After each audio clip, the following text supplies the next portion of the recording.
আমার লাউ গাছ ও মিষ্টি কুমড়া গাছে আজকে আমি জৈব সার ব্যবহার করব।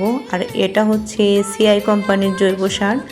তো আমি সারগুলো একটা পাত্রে নিয়ে নিচ্ছি।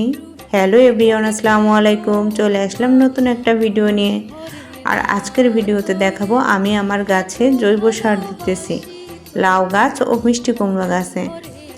জানি না লাউ গাছে এমন কি হয়েছে যার কারণে গাছগুলো গ্রোথ ভালোই হচ্ছে না। এত পরিশ্রম করতেছি, এত সার দিতেছি, তো নিজের কাছেই মনে হলো যে জৈব সারটা একেবারে কমে গেছে, মাটির কালারটা কেমন ফ্যাকাশে হয়ে গেছে।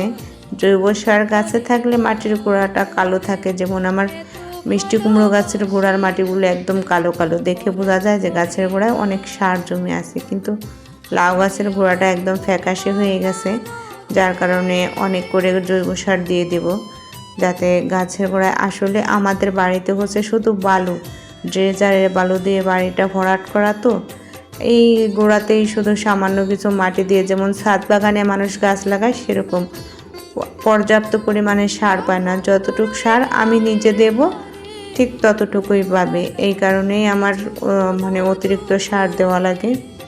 আর এই দেখেন আমার মিষ্টি কুমড়ো গাছ, তো এইখানের মাটিগুলো মাশাআল্লাহ অনেক সুন্দর, আর গাছেরও গ্রোথ অনেক ভালো। তারপরেও একটুখানি দিয়ে দেই, যে এই গাছে অল্প পরিমাণে দিতেছি, কারণ এখানেও এখন যদি না দিই প্রতি 15 দিন অন্তর অন্তর আমি গাছের সার ব্যবহার করি।